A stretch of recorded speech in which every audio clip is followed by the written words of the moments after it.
खरं तर तुमचा ज्येष्ठ नागरिक हा तुमचा जो विरंगुळा केंद्र किंवा कट्टा याला 9 वर्ष पूर्ण झाले, त्याबद्दल आमच्याकडनं सगळ्यांना खूप खूप शुभेच्छा.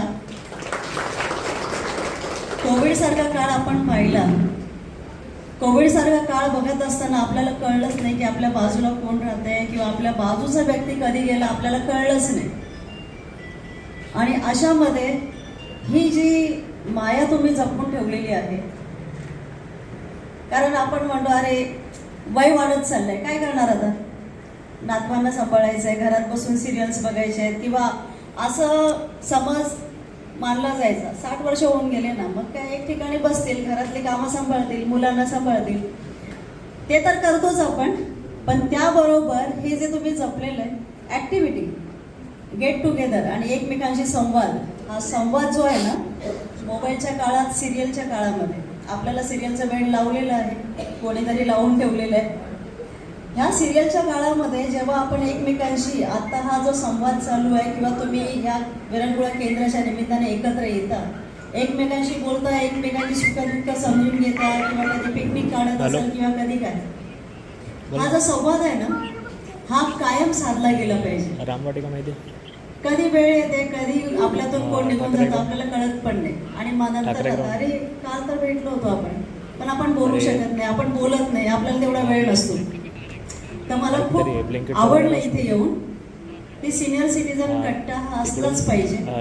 त्या निमित्ताने आपण हसतो, आपण बोलतो, आणि जो अनुभव आहे म्हणजे सिनियर माणसं हा पहिल्यापासून माझ्या अगदी जिव्हाळ्याचा विषय. म्हणजे मी आधी भाईंदरलाच राहत होते, नवघर रोडला, तर माझ्याकडे ना जास्तीत जास्त वयस्कर महिला येऊन बसायच्या, कारण त्या मन मोकळं करू शकत नाहीत कोणाकडे. शेजारा पाजारांकडे गेलं की मग तीच बाई सुनेला सांगायची, अरे तुम्ही सासू अशी बोलून गेली, आणि सासूला पण तीच बाई सांगायला, तुम्ही सून अशी बोलून गेली. त्यामुळे ह्या महिलांना फक्त माझ्याकडे येऊन बसायच्या. आणि सिनियर सिटीजनशी माझं जरा खूप जवळचं नातं आहे, कारण अनुभव असतात. काही गोष्टी ज्या आपल्याला माहिती नसतात ते तुमच्या मार्फत, कारण तुम्ही आयुष्याचा एवढा पल्ला गाठल्याच्या नंतर आपण म्हणतो की काळ बदललाय, आताचा काळ वेगळा आहे. काही बदलत नाही, काही बदलत नाही. प्रत्येक 10 वर्षांनी चेंज होत असतो, पण त्यावेळेला ते नवीन असतं, आता ते जुनं होतं. पण हा जो अनुभव आहे तुमचा ना, हा शेअर करायला मला नक्की आवडेल. अनुभवाची शिदोरी असते, प्रत्येक गोष्टीचा अनुभव असतो. ह्या सगळ्या गोष्टी मला खूप आवडतात, कारण माझं पण वय आता 52 वर्ष चालू आहे. 8 वर्षात मी सुद्धा तुम्हाला जॉईन होईल, 8 वर्षात मी पण तुम्हाला जॉईन होईल, कारण मला अतिशय आवडेल तुमच्यासोबत राहायला, तुमच्यासोबत बोलायला. आणि नक्कीच जसं तुम्ही बोललात, काही असेल, सत्ता येत असेल, जात असते, आता इलेक्शनचं वारं वाहत आहे. मी सुद्धा अधिकृत उमेदवार आहे महाराष्ट्र नवनिर्माण सेनेकडनं, 12 नंबर प्रभाग. आणि थँक्यू. आणि सन्माननीय राजसाहेबांनी 4-5 दिवस आधी प्रथम सीट मीरा भाईंदरची जर घोषित झाली असेल, तर साहेबांनी आपली माझी सीट, त्यांचा विश्वास आहे माझ्यावरती एक वेगळा, माझी सीट त्यांनी घोषित केली आहे. तर अधिकृत उमेदवार तर आहेच मी, जिंकणार पण आहे. तरी पण सत्ता येत असते, जात असते, इलेक्शन होत असतं. हा जो सिनियर सिटीजन कट्टा आहे, याच्या अंतर्गत जिंको हरू काही असेल, मी आत्ताच तुम्हाला सांगते, मी तुमच्यातलीच आहे. मी एकदम अशी पण नाही की एकदम वरच्या लेवलवरती आहे. किती मोठा नेता असेल तरी ते डोक्यात आपल्या हवा नाही जायला पाहिजे, ही मी रोज प्रार्थना करते. मी जमिनीवरच आहे, कायम जमिनीवरच राहणार आहे.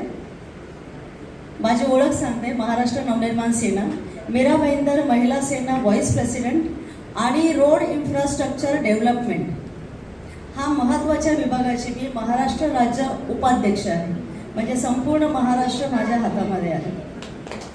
त्याच्यामुळे संपूर्ण महाराष्ट्रात मी फिरत असते, लोकांचे अनुभव घेत असते, पण कायम एक प्रार्थना आहे की माझ्या डोक्यात ती हवा जायला नको. सचिन माझ्यासमोर, जो सचिन डोंगरेला तुम्ही बघताय, माझ्या समोरचाच आहे, इतका मोठा नाही, पण इतका अनुभव त्याच्याकडे आहे. अशी खूप मुलं आहेत जे आहेत आपल्या समोर, लहानाची मोठी झालेले, त्यालाही आशीर्वाद सगळ्यांचा हवा आहे. कारण हा पण तुमच्यातलाच आहे, मीही तुमच्यातलीच आहे. आम्हालाही तुमच्या आशीर्वादाची गरज आहे. मी प्रार्थना नाही म्हणणार, तुमचे आशीर्वाद पाहिजेत, कारण सिनियर आहात सगळे. तर तुमचे आशीर्वाद यावेळेला इलेक्शनमध्ये आम्हाला खूप मोठं बळ देऊन जाणार आहे, तर त्या आशीर्वादाची गरज आहे. बाकी सिनियर सिटीजन तुमच्या कट्ट्यासाठी जी पण काय मदत लागेल निसंकोचपणे तुम्ही मला सांगू शकता. माझा नंबर संजय लाड सरांकडे आहे, तुम्ही घेऊ शकता. कधीही, रात्री अपरात्री दिवसा कधीही तुम्ही मला कॉल करू शकता. माझा नंबर कधीही स्विच ऑफ नसतो. कधीही असं तुम्हाला वाटणार नाही की अरे मी आत्ता मला गरज आहे, आत्ता कसं काय मी फोन करू. हॉस्पिटल्स आहेत, आपल्याकडे पैसा खूप असतो, असं नाही की आपण बिल नाही भरू शकत, पण सगळ्यात जास्त जर आपण मजबूर होतो ना ते हॉस्पिटलमध्ये. तर असं हॉस्पिटलच्या लायक कुठलीही सेवा माझ्याकडे तुम्हाला वाटलं तर नक्की कॉल करा. नक्की मला तुम्ही निसंकोच कॉल करू शकता. आणि फक्त हॉस्पिटलच नाही, कोणतीही आपत्ती असेल, डिझास्टर असेल, काही असेल, तुम्हाला असं वाटत असेल की तुम्ही मला कॉल करू शकता, तर मला नक्की कॉल करा. माझा नंबर हवा तर नोट डाऊन करा. हा नंबर माझा 24/7 हा चालू असतो. तर माझा नंबर मी सांगते, नोट डाऊन करा. कधीही गरज लागली मला फोन करू शकता.